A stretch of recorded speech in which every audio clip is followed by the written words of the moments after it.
Assalamualaikum warahmatullahi wabarakatuh.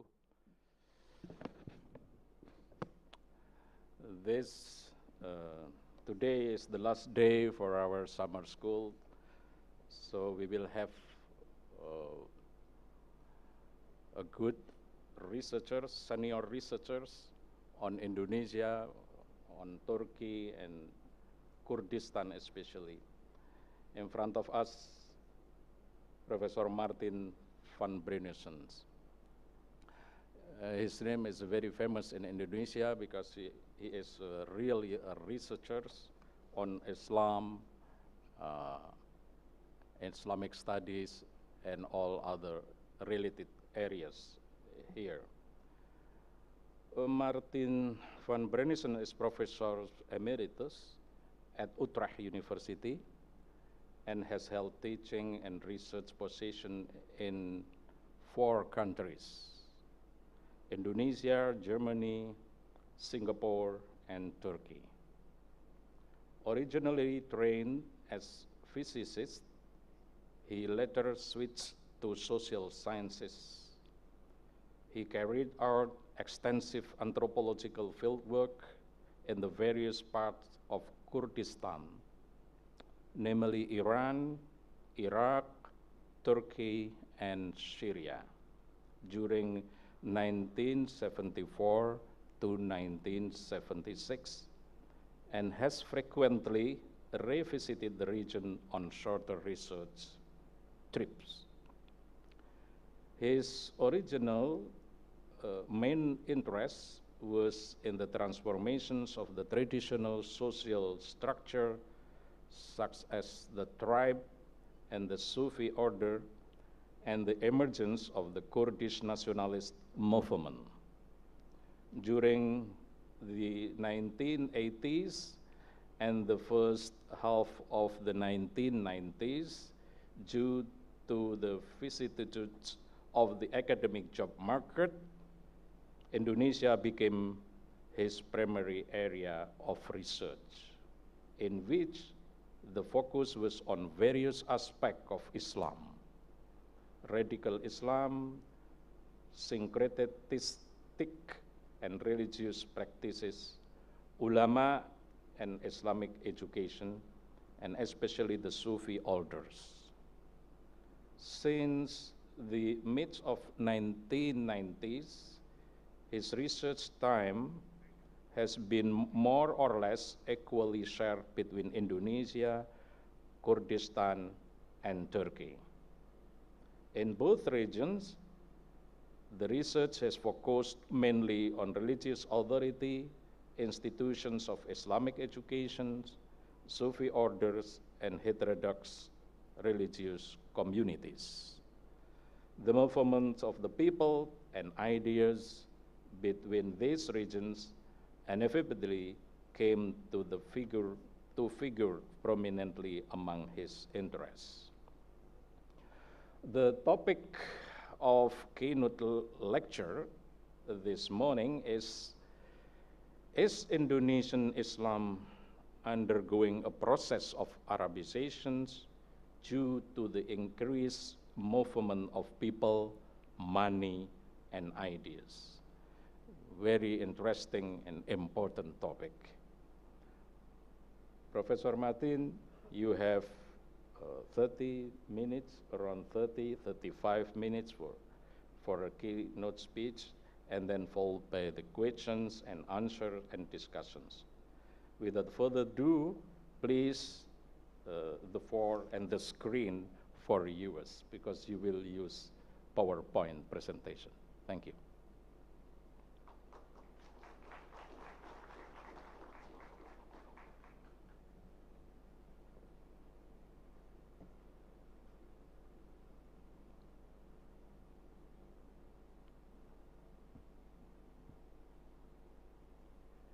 Thank you very much, Professor Amin Abdullah. It was a great honor to be introduced by you. Professor Amin Abdullah and I go back a long time. I was a lecturer here at his university 30 years ago, and he was then one of my colleagues. He was also the only person in Indonesia with whom I could speak Turkish. He had done his PhD in Ankara at the Middle East Technical University in philosophy. And he has been a guidesman to me, and he introduced me to many persons and events in the, especially in the Muhammadiyah sphere, and later also when we found Turkish influences emerging in Turkey. The Gülen movement came here, other Turkish movements started their activities.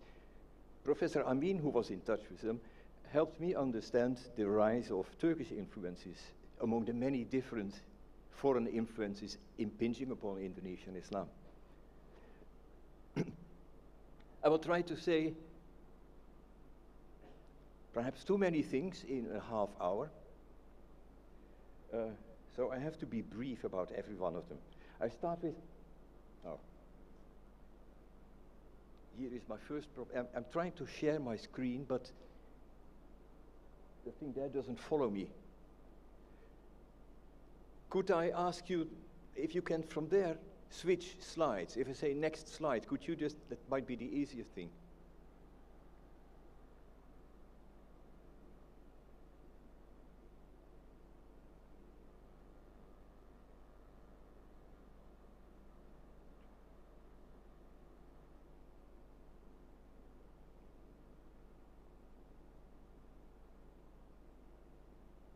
While Sarah is coming, I'll start talking. Just imagine you have a map of the world behind me, and you see on the left Morocco, and on the right, at the bottom, you see Indonesia, and in the middle, the Arab world. And I'm going to ask... It's going well? Oh, no, it's not. No, I see. Okay, then it's a sorry, I have to go back.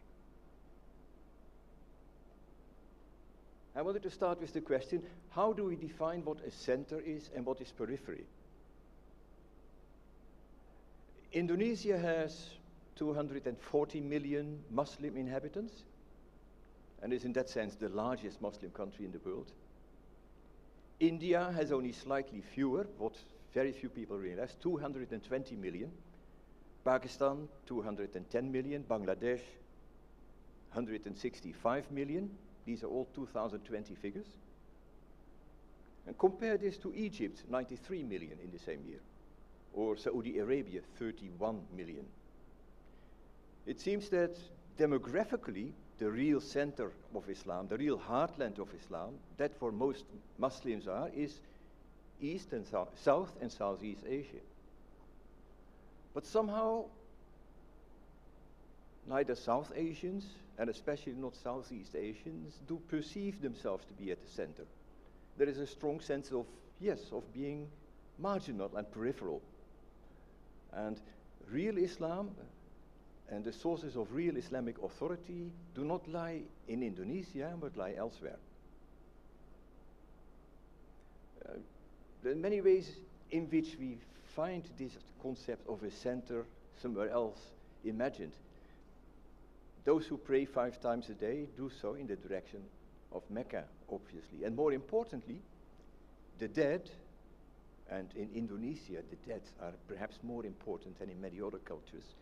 The dead in Indonesia also face Mecca. So by looking at the graves, you know that there has been a tremendous influence and an awareness of center-periphery relations that influences even people's orientation after death. Relations between the center and the Southeast Asian periphery, and the same is perhaps true for other peripheries, are unequal. And communication between these peripheries, especially the communication that is remembered and that is most visible, seems to be unidirectional. Islamic influences, Islamic authority flows from the center in the Hijaz towards the periphery.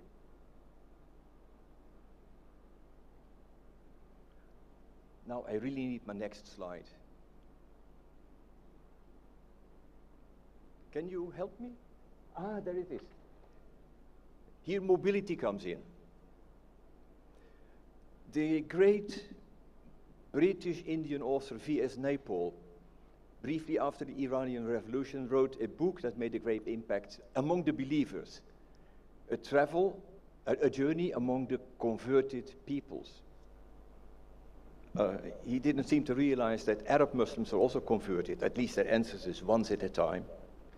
But the implication of his title, and certainly of his writing in the book, is that those who are not Muslims were turned into Muslims by Arabs and were passive objects of a missionary impulse. That is only very partially true. Arab armies came as far as the river Indus, in what is now Pakistan, and anywhere east from that, there was no military incursion, well, perhaps briefly in China, but people converted through other processes. There were other modalities of conversion. Trade played a very important role, for all we know. The black lines on this map are long-distance trade routes.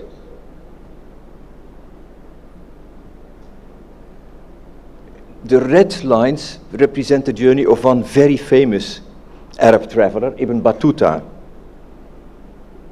who is our first Muslim witness of Islamization in Indonesia. The first Muslim communities lived along the coast of the island of Sumatra.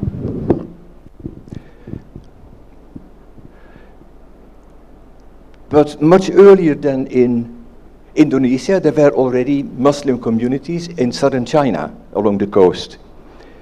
You see opposite the island of Taiwan, the area what is now the province of Fujian, where already in the 8th century, 2nd century of the Hijrah, there was a large Muslim community.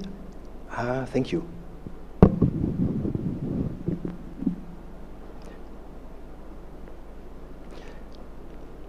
Consisting of foreign traders, but also local converts, typically traders from the Arab world, from Iran, from from the all coastal regions of the Indian Ocean, married local Chinese women, and their descendants were Sunnicized Muslims. We find the same in Indonesia. There were already Muslims from the 2nd or 3rd century of the Hijrah present in harbor cities along the coasts in Sumatra and Java. But Indonesians did not convert.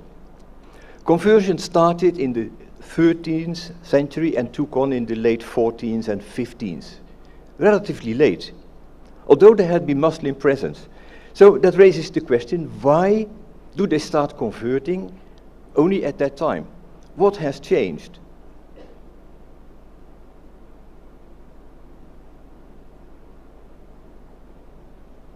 One recently emphasized factor may have been the mass migration of Muslim refugees from southern China.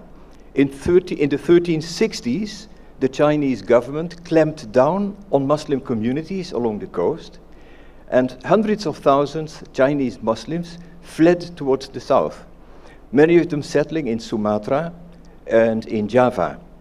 Until this day, the Chinese Muslim influence can still be discerned in Javanese Islamic culture.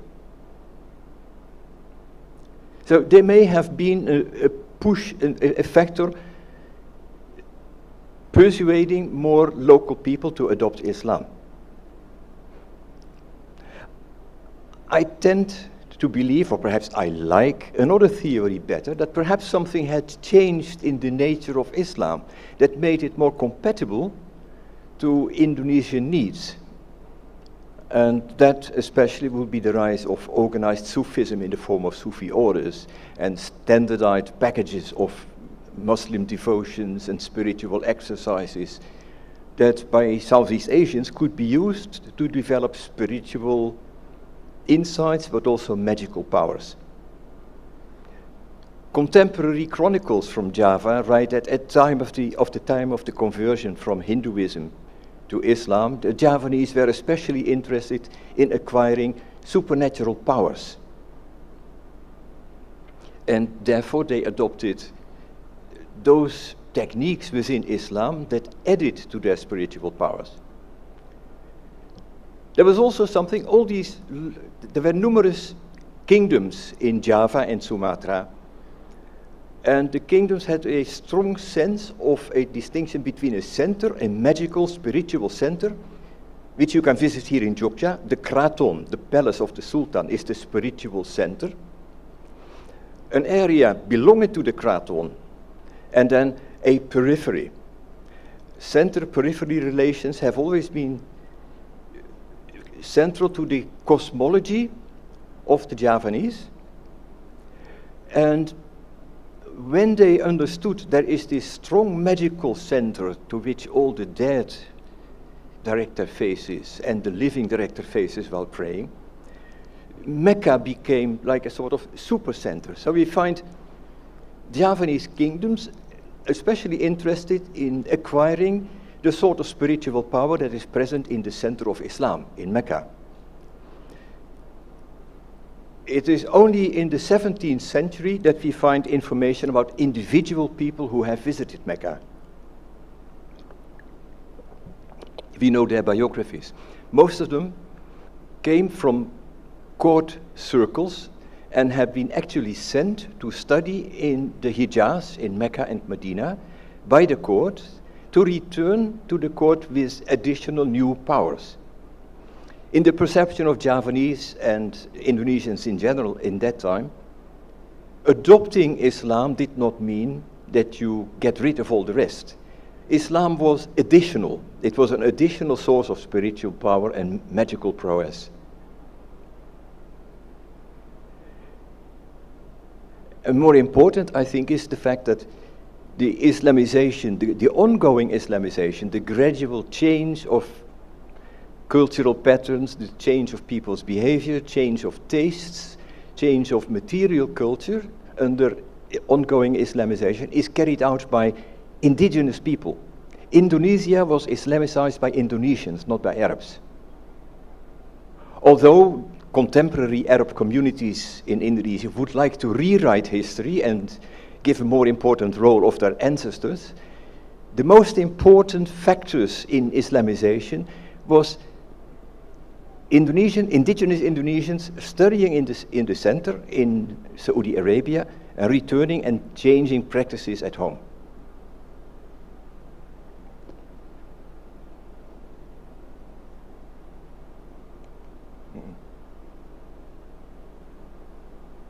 Something is wrong.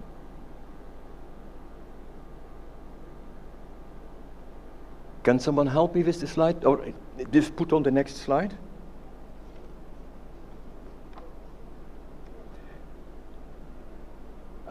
Well, this is a not very good map. I tried to find a better one yesterday, but I didn't. The important thing is that we see the first.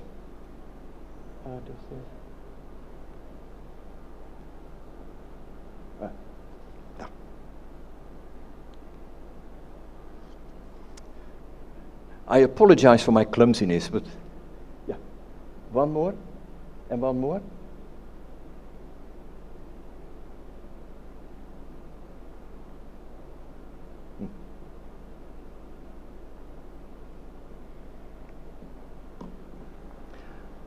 Well, let me continue talking. The first Muslim polities emerged on the tip of Sumatra.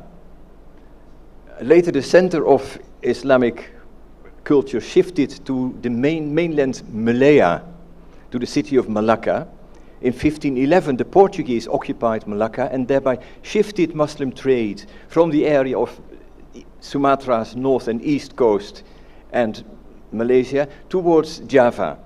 Javanese cities become more important in international Muslim trade, and that is the moment when we also see that several polities in Java emerge that are clearly Muslim.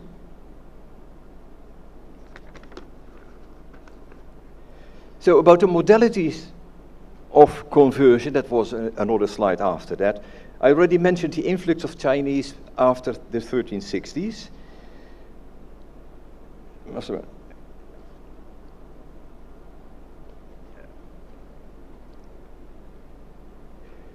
Kingdoms, indigenous kingdoms, until Dutch colonialism became actually a settler colonialism, and the Dutch started interfering in local politics.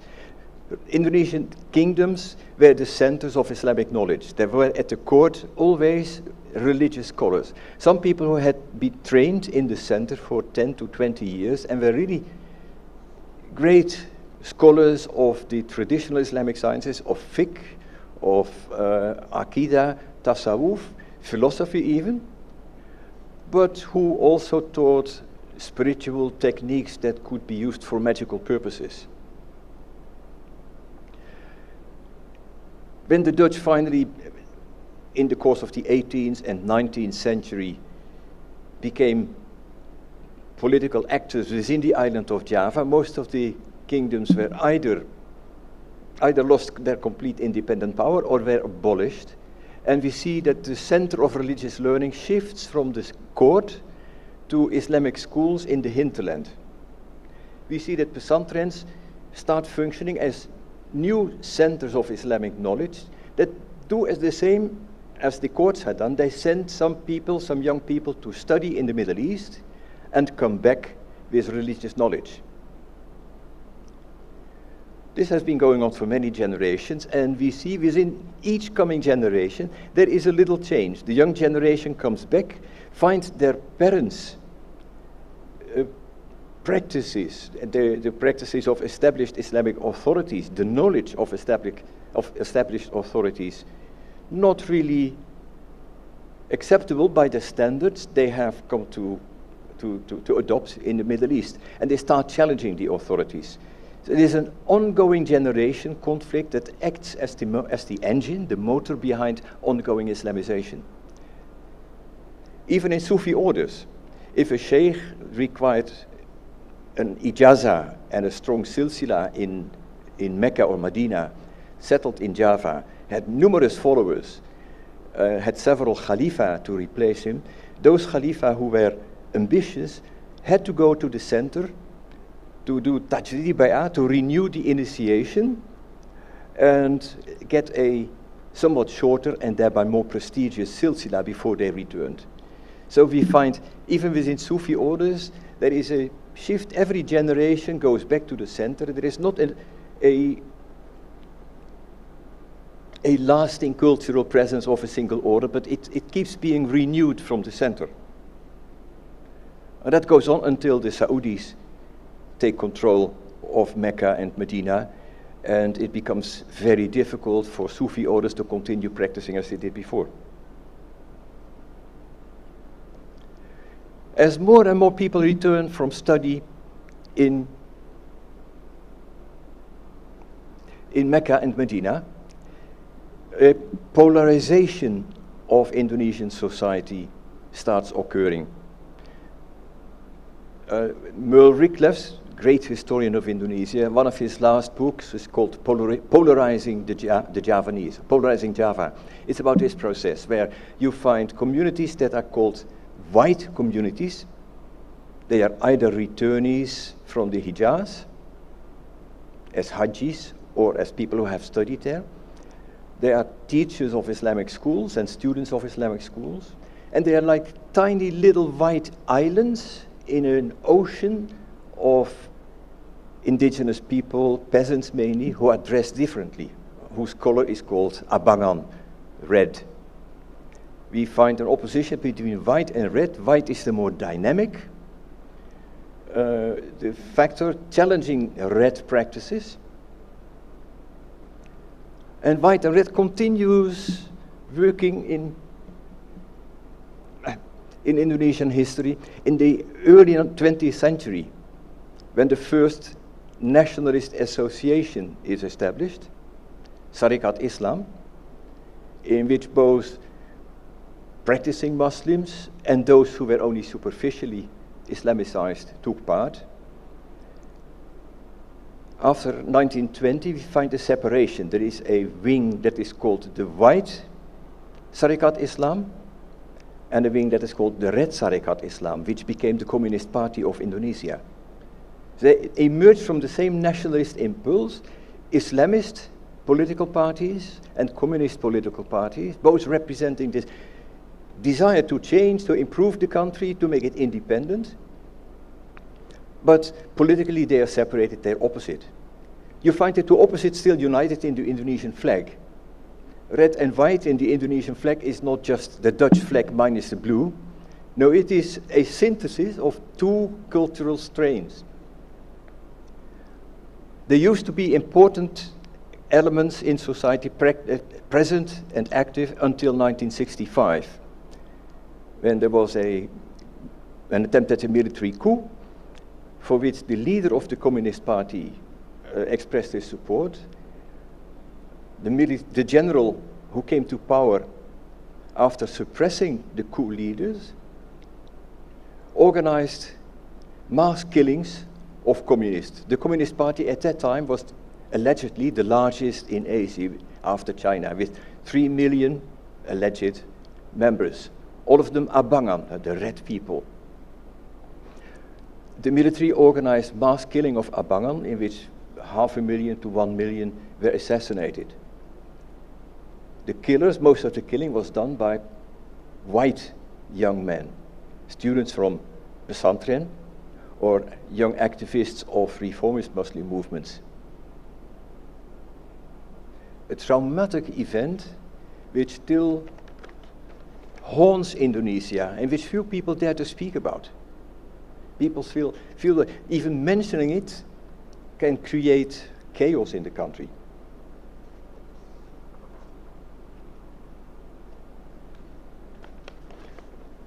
I have to return to an earlier period. The early 20th century, I forget about white and red for the time being. The early 20th century was a period when various reformist movements came up, called Kaum Tua, the young people, who were challenging established authorities. Some of them were purely nationalists, others were Islamic reformists. We find the first large associations. This is something in which Indonesia is unique in the world. Indonesia has a tradition of large mass associations. Muhammadiyah, a reformist, educational and social welfare-based organization, established in 1912, 14 years before the Muslim Brotherhood, 16 years before the Muslim Brotherhood, is one of the largest organizations in the world now, with universities in every province, major town in Indonesia, many thousands of schools, numerous hospitals.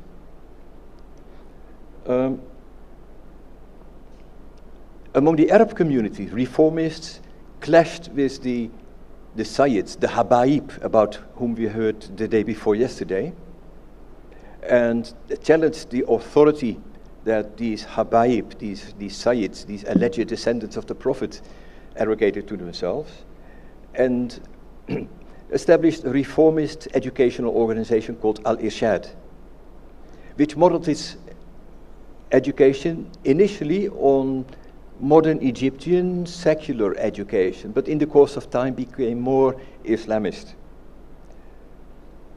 And the most interesting reformist association, perhaps, is called Persatuan Islam, the Islamic Union, or brief PERSIS. PERSIS, like in Dutch and English, means precise, those who are very precise in following the prescriptions. PERSIS is like an Indonesian indigenous Salafi movement. Puritan, but Salafi in the sense of Rashid Rida. Puritan, calling for the return to the Quran and the Sunnah, but using rational reasoning and science, accepting the findings of science. Claiming that whatever religions say, should not be contradicting science.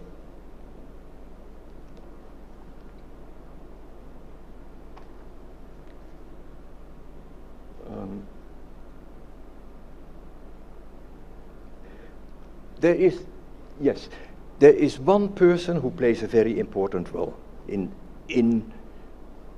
the second half of the 20th century. Muhammad Nasir was a member of PERSIS, of this reformist Puritan association, who was a very successful politician. He was the 5th Prime Minister of Indonesia in 1950. He didn't serve very long, but he was the 5th Prime Minister. When President Sukarno, the first president, was becoming increasingly authoritarian. Nasir was one of his main critics and challengers, challenging him on the grounds of a Western democratic conception of how politics should work. In 1958, he took part in a large-scale rebellion against Sukarno, a counter-government established on the island of Sumatra. Interesting in terms of his later political developments, this was a rebellion supported by the CIA. He was later captured and put in jail by Sukarno in 1962 and stayed in jail until 1966 after Suharto had taken over. This was a man who already in the 50s was very much interested in improving the relations between Indonesian Muslims and Middle Eastern Muslims. Here we see him with two very interesting neighbors. To his right, on the left, is, people might recognize him, Amin al-Husseini, the Mufti of Jerusalem, who was at that time also the president of the International Islamic Conference. On his left, also very significant, is Sheikh al-Hudaybi, the leader, the Murshid of the Muslim Brotherhood. And these were two organizations and movements that Nasir would remain loyal to during all his life. Nasir was, after his release from prison, made into one of the leaders of the Muslim World League, Rabitat al-Alam al-Islami in Riyadh, which the Saudis had established in '62 to counter the influence of Nasser's Arab socialism.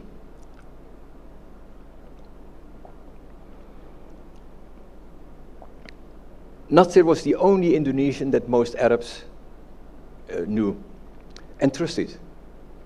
And he became an important figure enabling young Indonesians, for instance, to study in the Middle East, because people gave him scholarships and allowed him to select people to get to the scholarships. He was also the first person to try and organize aid for Palestine, so trying to get something from the periphery to the center. He was not very successful. The first time Indonesians gave blood donations, the entire country of Indonesia managed to give 80 liters of blood. So in the 50s and 60s, Indonesians were also not yet that interested in improving relations with the Middle East beyond the purely religious ones.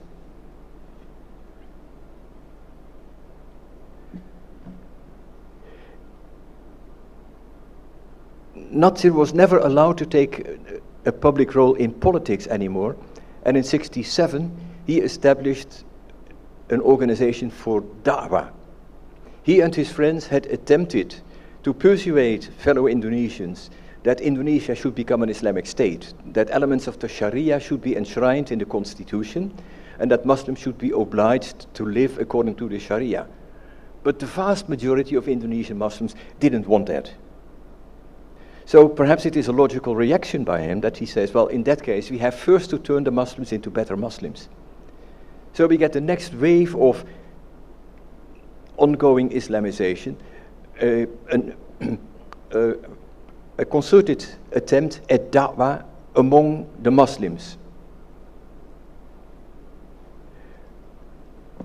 He gets scholarships to send people he had trained as preachers in Indonesia, to send them to Mecca for further studies.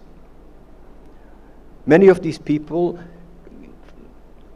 work through to his connections, work in the offices of the Rabita or of WAMI, the World Association of Muslim Youth, a transnational organization closely affiliated with the World League, established in '72, very active in Southeast Asia also.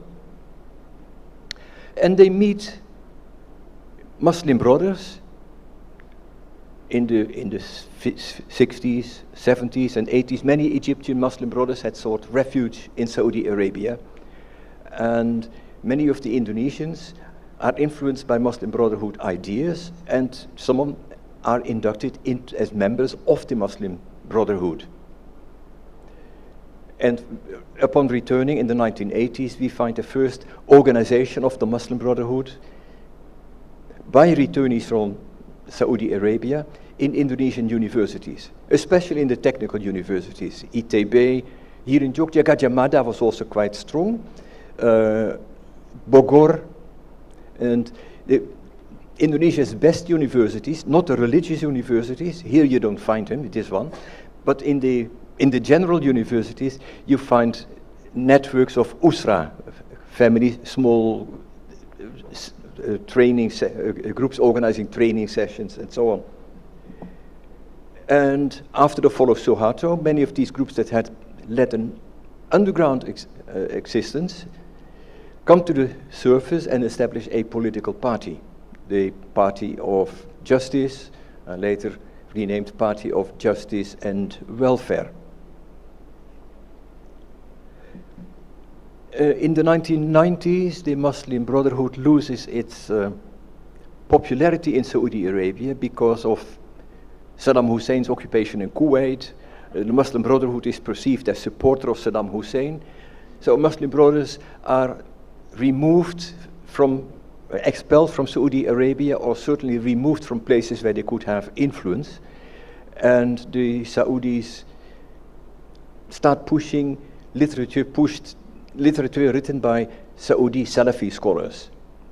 So those who study in the 1990s, those of Natsir's people, recruited to, am I? 5 minutes. Well,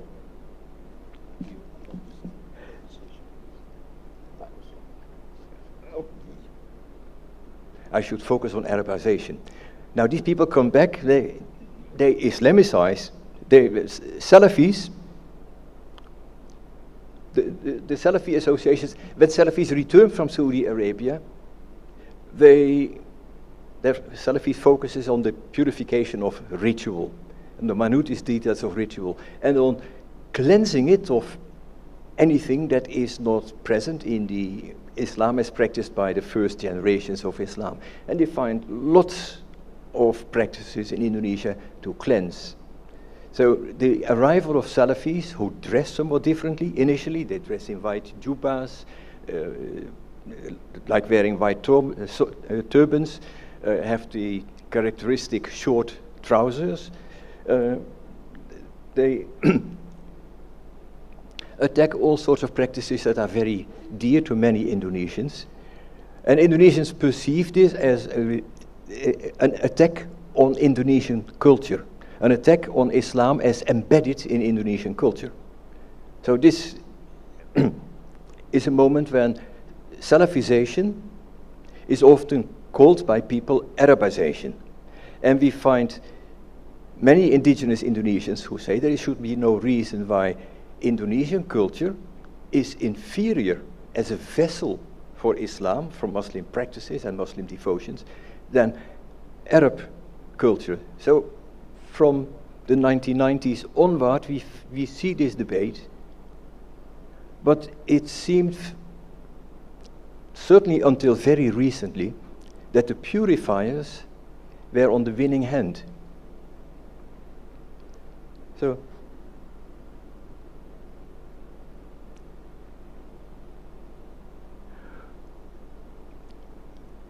when people speak of Arabization,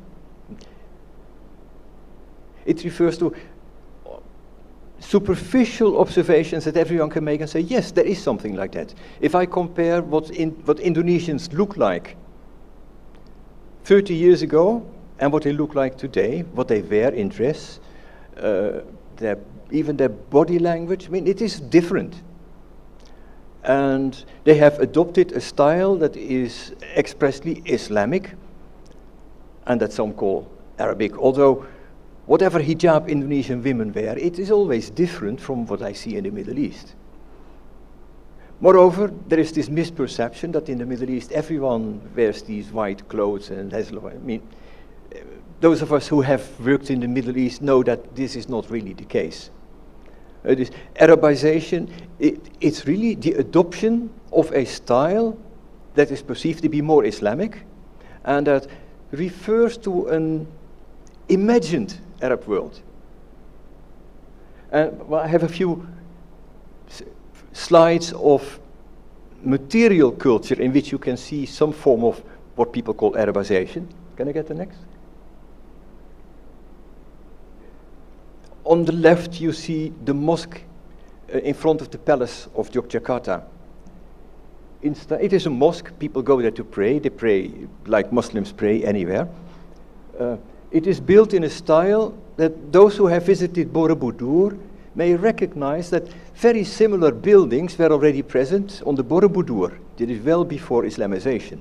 So the architecture has indigenous, or perhaps Indic, or perhaps even Chinese origins. But the function has changed. Now, if you go inside the mosque, you may notice a very interesting phenomenon. The mosque is oriented precisely to the west. The cosmology of the Javanese privileges the northeast axis, which is here the axis from the Merapi volcano to Parangtritis on the south coast, where the queen of the South Sea, the most powerful spirit of Indonesia, lives. And the Kraton is precisely on this line between north and south. It is also on the line between east and west, so the mosque has to face west. It is oblique. Muslims have always, traditionally, prayed with the face to the west. In the 19th century, people returning from Mecca said, but Mecca is not in the west. You have to shift the orientation a little bit. And throughout Indonesia, you find mosques where at a certain moment, someone authoritative enough changed the direction of prayer. So in the mosque, you find lines that show the correct direction towards Mecca. So the inside and the structure of the mosque are not exactly in line. Secondly, there is this perception that for a mosque, a dome is the more appropriate cover, not such traditional Javanese roofs, which you may also find in buildings of other non-religious functions. But here, for instance, on the top right, you find a traditional mosque in which the top has been sawn off and replaced by a dome, a bulb, an onion. Not exactly Arab, I think. I don't think you see that type of metal domes in the Arab world. But when I lived here 30 years ago, all along the road you could find shops selling domes for mosques. And I Googled yesterday, if you Google domes for mosques, you still find many people producing them. Simple and cheap metal domes. But Indonesians gradually came into more money, so the changes became more ambitious. Can I get the next slide? The one before this? On the right, those of you who have time to travel to the city of Kudus on the north coast will find there a fascinating mosque with a minaret that looks like a Hindu temple. The mosque used to be in the same form as the one of the palace here, but has meanwhile been rebuilt in something that, well, people will imagine as more Arab. I think it is more Khorasan. In fact, there is a mosque very much like that in Quanzhou in China, built in the 10th century, I believe. There is also something that disappears, the beduk, the drum on the left. In traditional Javanese mosques, before the call to prayer, the azan is given, a drum is beaten. The sound of the drum reaches much further. It is first the drum beaten, and then there is the azan, and then prayer starts.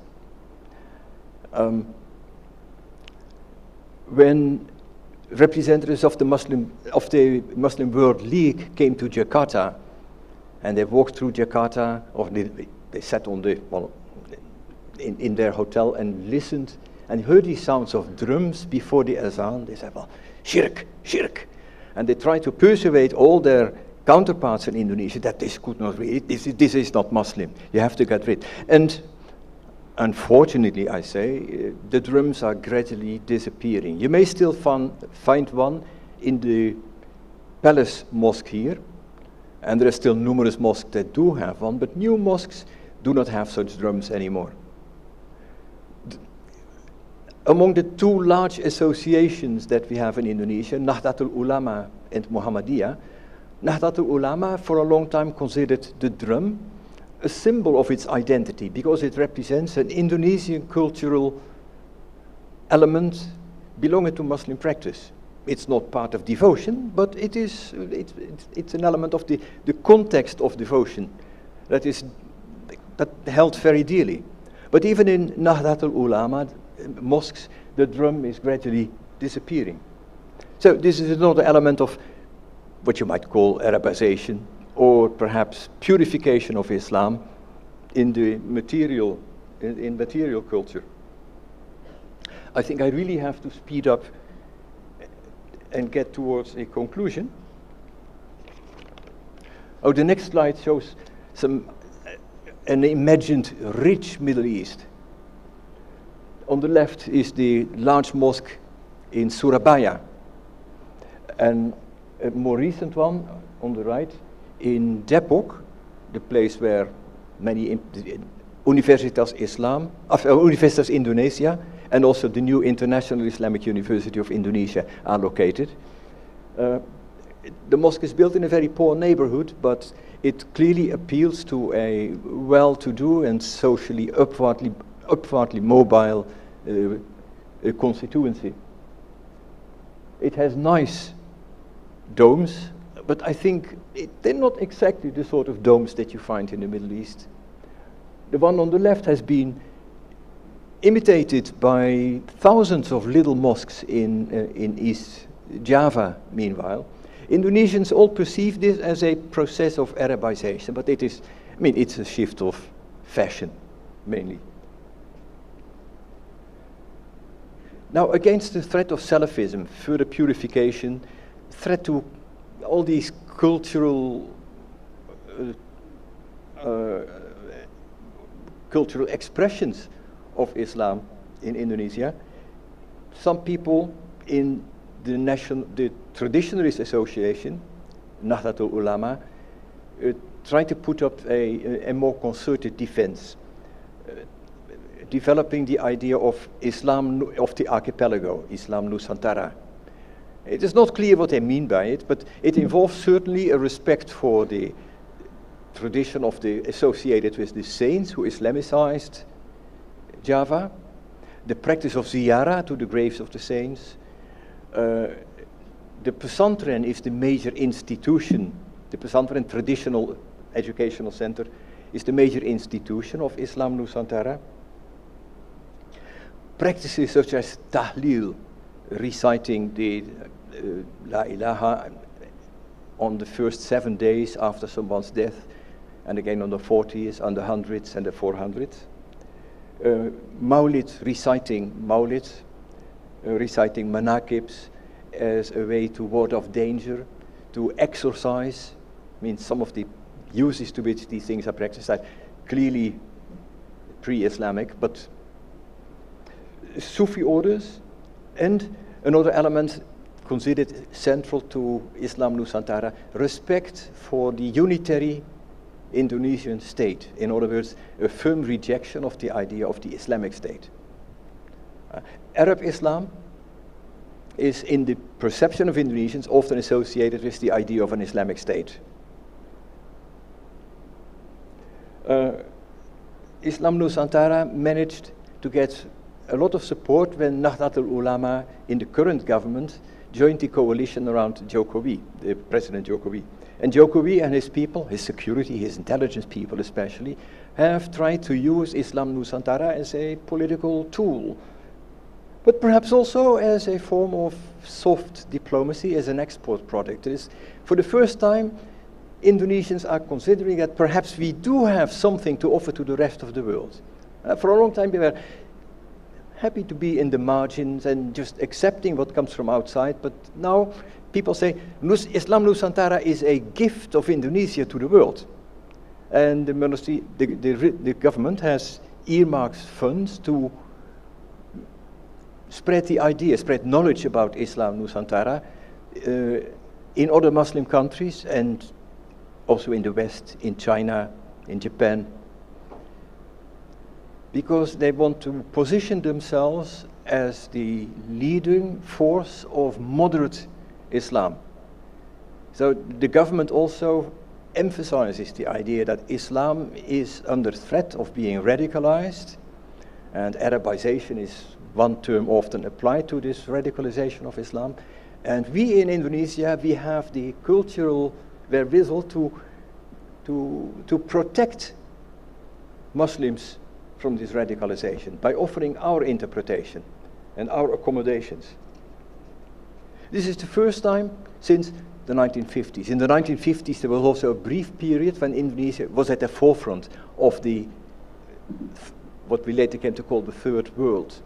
The Bandung Conference in '55 was where the non-aligned movement was founded. At that time, Arabs did recognize Indonesians as an interesting country to follow. But soon, especially after the Suharto regime took over, Indonesia turned into itself. And it is only now that we may see the beginnings of Indonesia opening and again showing itself to the world and proposing that Indonesian culture has something to offer that may be useful to other civilizations. Thank you for hopefully not getting too bored with my presentation.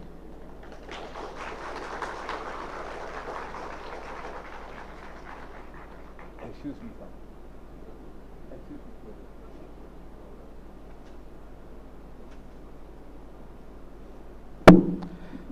Thank you, Professor Martin. It's very, very interesting, but due to the limited time, so we cannot talk more and more, but maybe another time we can have such kind of lecture, because Indonesia is very, very rich in traditions and also in mobilizations. Mobility and mobilizations is here actually. Okay, because we start late, more than 10 minutes, so we still have 20 or something, 20 minutes for a question and answer. Please, who want to respond with Martin van Bruinessen's lecture?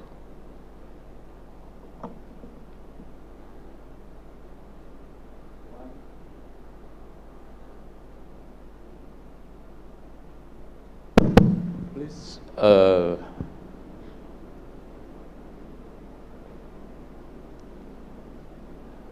2, okay, 3, okay, 4, 5. 5, but each of you only 1 minute. So very, very short then.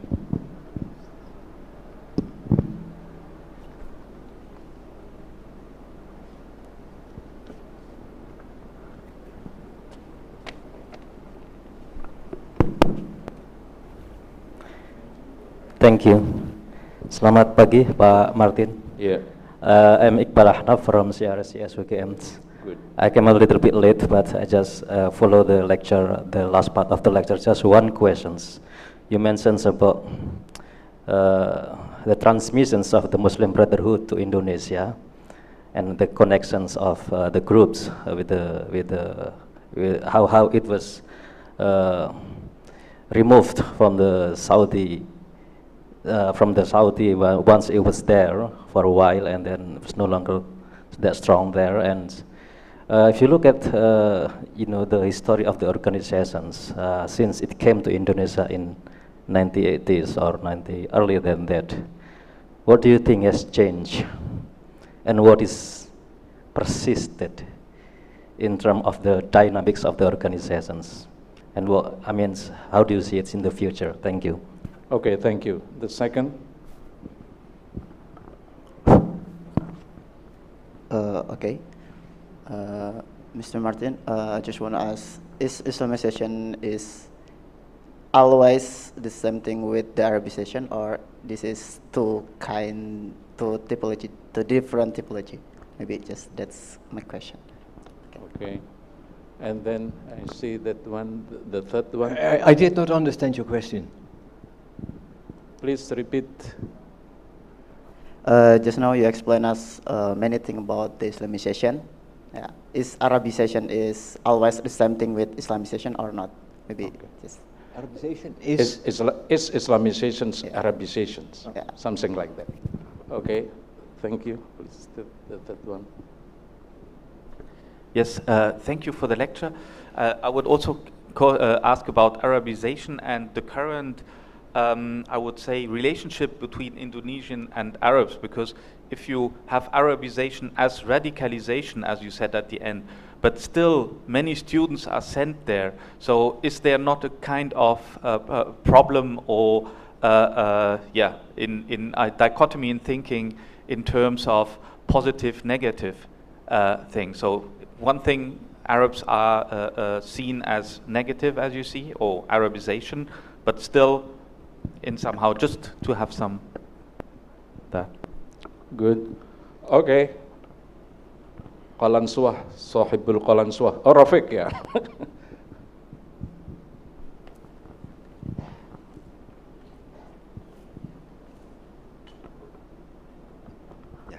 Thank you, Pak Martin. I have two short questions. First, in terms of the material culture, actually the Arabizations in Indonesia happened even before the reformers group came to Indonesia. So can you see the difference of both?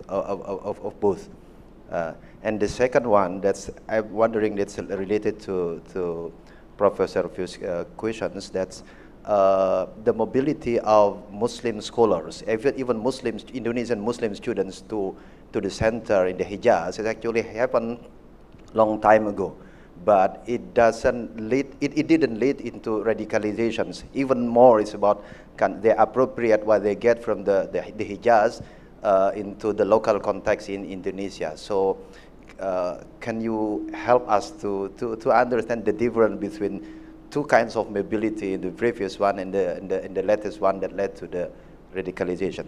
That's all. I did not get the last part of the question. Yes, I mean that's different types of mobility. Yes, the mobility of Indonesian Muslim students to the centers actually happened since centuries ago, but it didn't lead into radicalizations that happened in the last couple decades. So we know that Hashim Ash'ari, even his previous also went to the Hijaz, but they come back to Indonesia with the material culture of the Arab, but with the different, doesn't bring the perspective of being Arab or becoming Arab. So can you help us to understand the difference between these two mobility? Let's say, if you want to say it in short, there's two kinds of mobility in two different times. You got my point? Not sure, but I'll try to answer. Thank Okay, you. the No last problem. one. Yeah, good. Hi, thank you very much for this very interesting lecture. I was wondering about the relationships when Islam came to Indonesia between the animist and Hindu and Buddhist communities that were already here. You talked about how the styles were adopted, but was there any friction as well? And I'm also wondering now in current society what the relationship is between Islam and the other religious minorities in society. Thank you. Okay, thank you. There are 5 questions, responses from the audience, Professor Martin. So you can respond it in 10 minutes. Well, I shall try. The first question, how the Muslim Brotherhood activities in Indonesia have changed in the past 40 years. I think that might be an interesting illustration to speak about Arabization. When the PKS, the Islamist party based on the Muslim Brotherhood, membership of the party and membership of the Brotherhood coincide. when they became first publicly active, you could see that they tried to show themselves as very different. They were very disciplined. They dressed differently. There were a number of demonstrations which they call painting Jakarta white. They were clearly showing themselves to belong to the white tradition of more strictly practicing Islam against those red people who were perhaps superficially Islamicized but do not practice fully. They rejected wearing batik. Amin and I, we wear batik, and perhaps we do this on purpose. And these people on purpose for a long time avoided batik. But once they joined the political system, they very rapidly adapted and became an ordinary party within the Indonesian system. And you see their members wearing batik. They adopt a discourse that is the discourse of all political parties. Although the idea of establishing an Islamic state still remains in the background, they have learned to accommodate with the majority. So, coming in as initially a somewhat alien element in the political system, they have been very rapidly integrated. And this is what you see with many of these incursions that people have perceived as Arabization. What does not fit in the life of the community, in the life of the society, does not last very long. It is changed and adapted to local circumstances. Is Islamization, Arabization? Well, sometimes it looks like it, because some of the more pure, more purified Islamic practices may be embedded perhaps in elements from Arab culture. But my claim is that what has been called Arabization is usually simply an intensification of Islamic awareness and an effort to practice Islam more consistently, more secara kafah, as the Indonesians say, more as an integral religion. So no, Islamization is not Arabization, and even in ongoing Islamization, even among those who most explicitly reject Indonesian culture, the Salafis, we find that among the young followers of the Salafis, many are much more open to Indonesian cultural expressions, many are much more relaxed about it, many are less emphasizing that you have to be 100% consistent. And they allow for a certain degree of inconsistency, which I think is a very important thing to learn. If Arabization is perceived as negative, as a threat, why are so many people sent to the Middle East? Well, those who send students and preachers to the Middle East for study certainly do not think that Arabization is negative. It is all the others, including the government. In the 1980s, the Indonesian government saw that so many Indonesians studied in Egypt or in Saudi Arabia and came back with ideas that were radical. They strongly sympathized with the Palestinian case, with other political movements in the Muslim world. They started speaking about Indonesia having to become an Islamic state and so on. And the government perceived this study in the Middle East as a threat, but they did not want to prevent people to do so, because they knew oppressing this may only cause a stronger reaction. Instead, they did a wise thing, and they initiated programs to send Indonesian students to the West.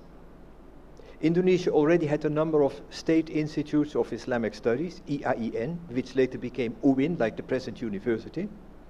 And there were programs to send students of these universities for postgraduate studies, MA or PhD, to universities in Canada, Australia, and the Netherlands.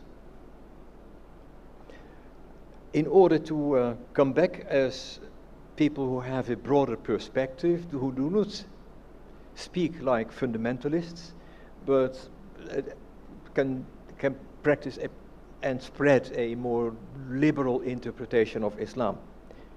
This was not always successful. As you know, studying in America may precisely be one of the things that turns people into a radical.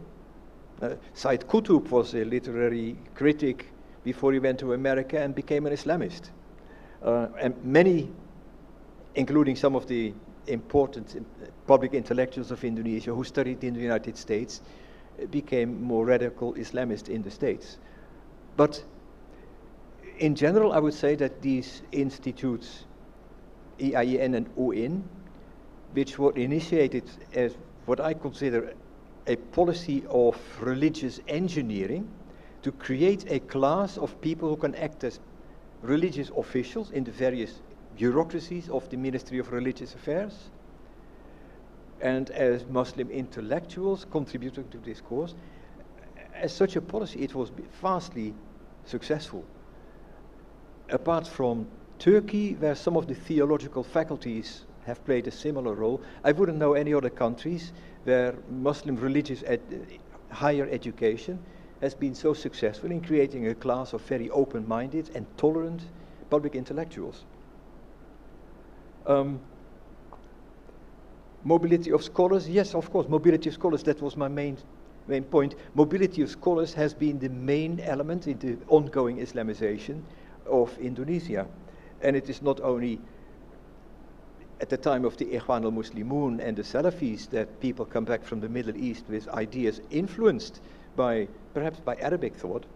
Hashim Ash'ari, who is known to be the founder of Nahdlatul Ulama, did spend a long time in Mecca studying among mostly Indonesian teachers studying there, and adopted certain styles that some people in the surroundings might have called Arab.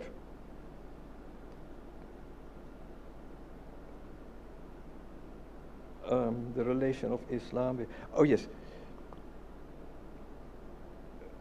Well, the emergence of the dichotomy between white and red in Java in the 19th century is when you already have a large number of people who have been superficially influenced by Islam, who may call themselves Muslims, but who have retained many practices of pre-Islamic religion.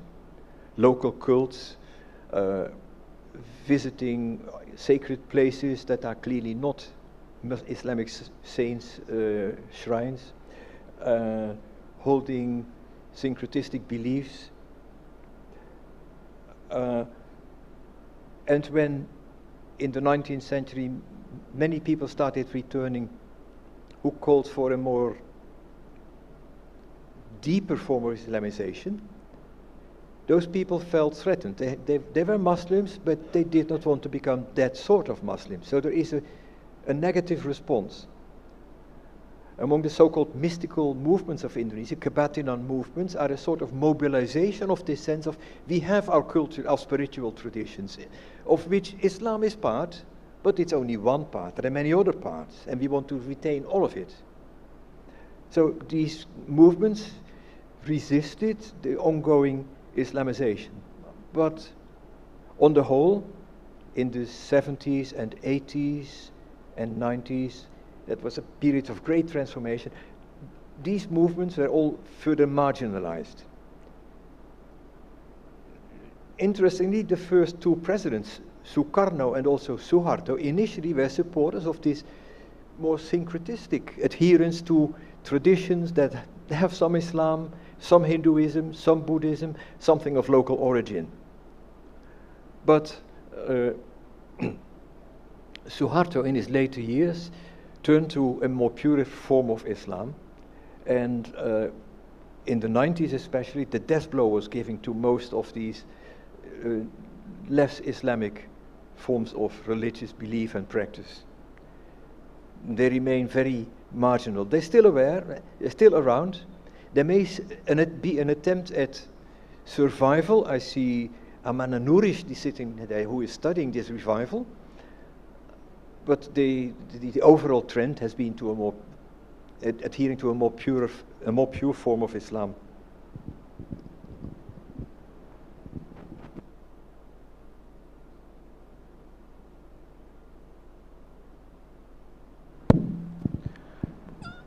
Thank you, Professor Martin.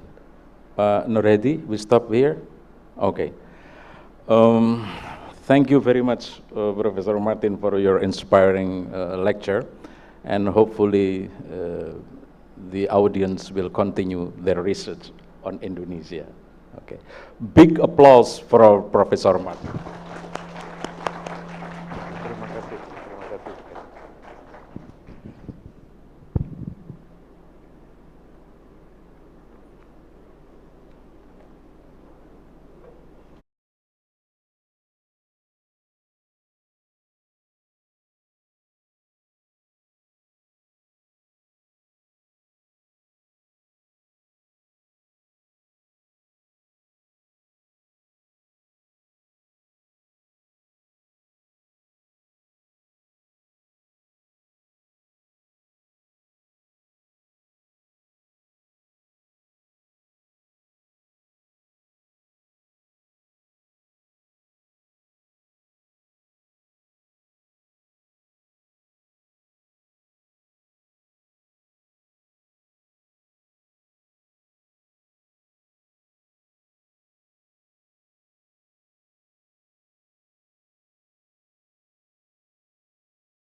Please come forward to have photo session with the speakers because this is the last day of our program. Please.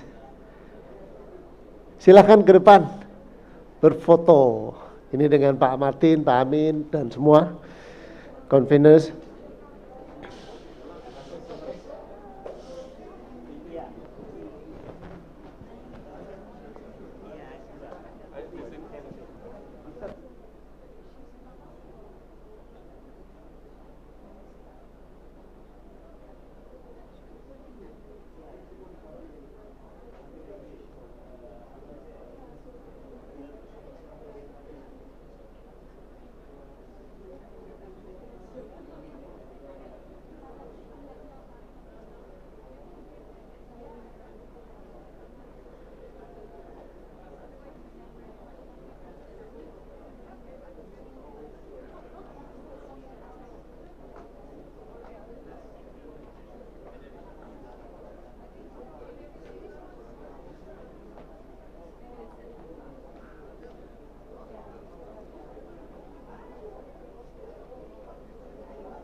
and I think most of the people are coming in now. So welcome back to our very final keynote lecturer. My name is Karin van Nieuwkerk from Radboud University and also member of the MIDA and NISIS. We are a little bit short in time because we want to stop at 11:30 for the Friday prayer. So I'd like to start as soon as possible, and we might have less time for discussion. So welcome back. It's really amazing how fast this week has passed, this marvelous, interesting week on mobility and mobilization. And I'm really honored and pleased to introduce our last speaker of the summer school on mobility and mobilization. And we have had a lot of discussion about mobility, educational mobility. And I think our last speaker really exemplifies and embodies it in her own trajectory. Dr. Istiqama Nurhan has a bachelor degree in Arabic from the Faculty of Islamic Education in the State Institute of Islamic Studies in Yogyakarta. Afterwards, she completed a master's degree both in the State Islamic University in Jakarta and in the Netherlands, the Faculty of Humanities of Leiden University. Then she pursued her PhD at the Faculty of Theology and Religious Studies at the University of Groningen. And currently she is working as a lecturer at the State Institute of Islamic Studies of Amban. And also the Faculty of Islamic Studies in Jakarta. Her work is related to Islam, Muslim societies in Indonesia, as well as the diaspora, and post-migration studies in contemporary area. And she has published her PhD, which is entitled The Hadrami Arabs of Ambon, an ethnographic study of diasporic identity constructions in everyday life practices. And I guess today's presentation will be related to this research and based on the PhD, as the title is Journeys to an Ancestral Land, Women, Mobility and Translocality in Post-Hadrami Migration. Dr. Istiqama Nurhan, the floor is yours. I hope you are with us online already. Thank you.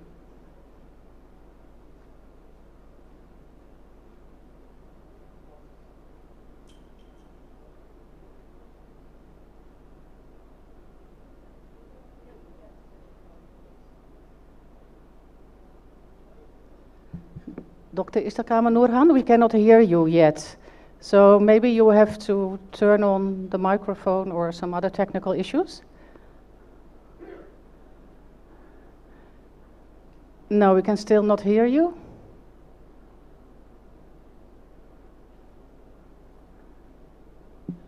Hello. Yes, thank you. We can hear you. Thank you. Okay.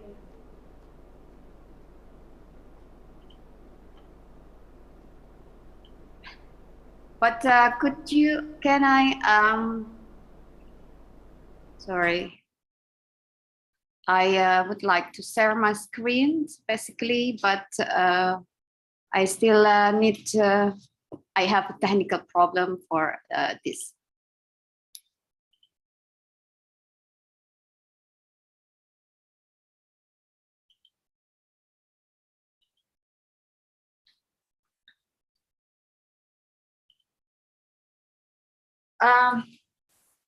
Thank you, everybody. Good morning. Thank you very much, Professor Karin. And I would like to first thanks to the committee of this summer school for inviting me as one of the speakers today. And I really apologize that I'm not able to physically present at the venue today. And I'm really happy to be part of this school, but I'm sorry, I cannot share my screen. I don't know what happened. Moment.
I think my presentation goes wrong because of my screens. But well, I would like to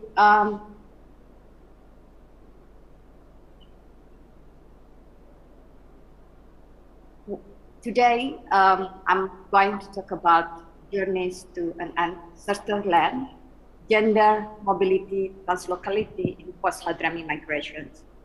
So over the last 2 decades, renewed connections between Indonesia and Hadramaut in South Yemen have been renewed, and this is reflected in the journeys of the people from Indonesia, Muslim Indonesian people claiming themselves of Hadrami origins. So one of the striking feature or transformation within these renewed connections is that new patterns of women's mobility and this participations of women in the mobility to the homeland is very recent phenomenon. So, and against this background, I would like to talk here, and my purpose for my talk here is that I would like to show how these journeys to the homeland impact on religious repositioning among the Hadramis within themselves and within largest Muslim communities in the diaspora. And the second is how gender has become a crucial dimension in this religious repositioning and identity reconstructions. So that's my purpose for my talk today. And to understand the written journeys to the homelands as part of cross-border mobility or cross-border formations, I would like to employ translocality as a perspective. So that's the first part that I'm going to deal with.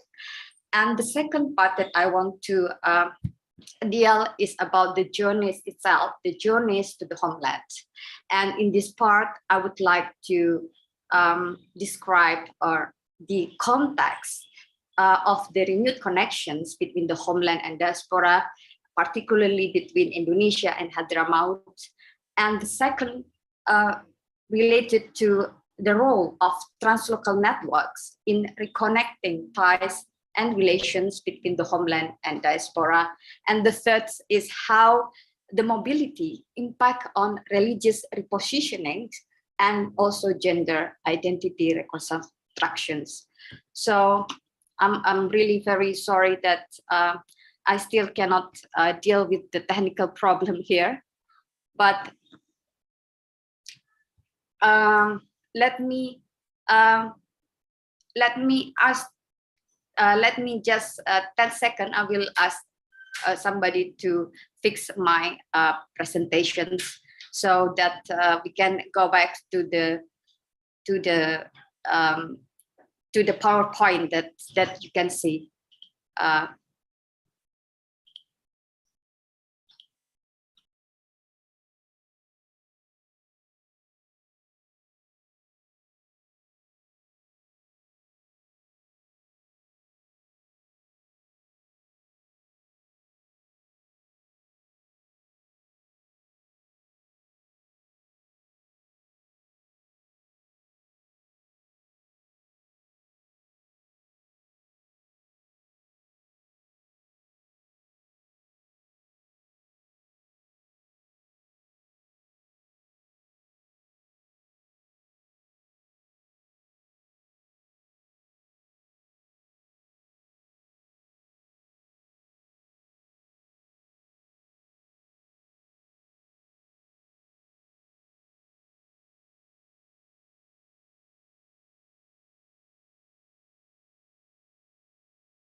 now. Otherwise, I think without PowerPoint is fine as well. You were very clear in your presentation, so I think without PowerPoint it will be fine. But perhaps it's working now.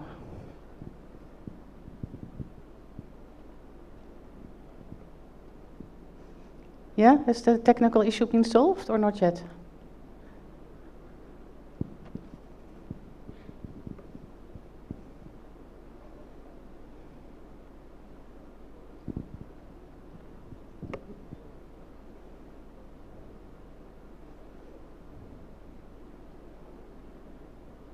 Please, Dr. Istokhoma, could you perhaps present without a PowerPoint?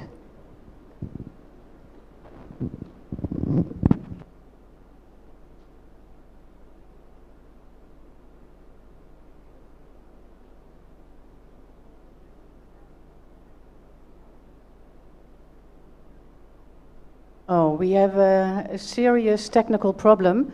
Dr. Istokhoma doesn't have internet anymore. So I think it will be difficult for her to present. And she will send her PowerPoint to all of us so that at least together with the abstract we have a good sense of what she intended to present. So it's really, really a pity. I'm sorry for that. And also very sorry for Dr. Istokhoma. Because of course she has a lovely presentation and prepared for that. But it seems that it's not going to work. Sorry, Tijl? We can wait a little, but we also have the Friday prayer, so we have to be in time more as usually. We can have some additional time.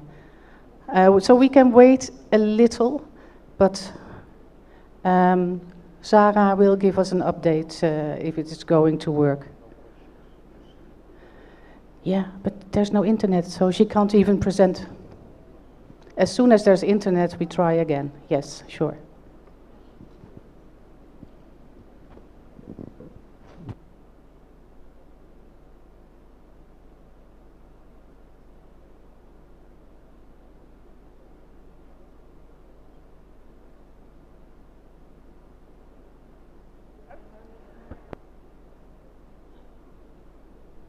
I'm sorry for this. That she has to end it. I'm afraid so. Yeah. So Dr. Istokhoma has written a WhatsApp to Sarah that she has to end it due to the internet problem. There's no internet connection. So perhaps, Sarah, you wanted to give some practical information at the end.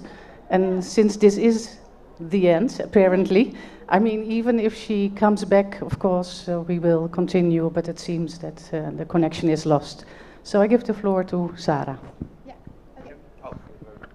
Okay. Just some brief practicalities for the participants of the summer school. First of all, after this day has ended at 4:15, we meet again here for an official closing ceremony. So we hope that you will all be here to just end up together or finish together. That would be nice. Something else is most of you have a badge, received a badge with your name on it. We would like to receive the plastic covers in return, so we can use it again. That's quite sustainable. And another thing is that what on the other days would be in room 2 for the workshop is now held here. So room 1 is still on the first floor and room 2 is here for the workshops, so that you know where to go. Okay, that's it. We reconvene at, it's in the program, yeah. Let me see. Keynote. Well, we have, we would end today at 11:30. So we have a lunch break until 1:15 due to the afternoon prayer. And then we start again at 1:15. No, but this final meeting, that we come together again. Oh, it's only for 10 minutes. Yeah, and at what time? 4:15. So after the last workshop has ended. Okay. Yeah, okay. Clear? Okay. Okay. Sorry again, especially for Dr. Istokhoma that you cannot present, but I wish you all a good break and see you back after lunch and prayer. Okay, bye.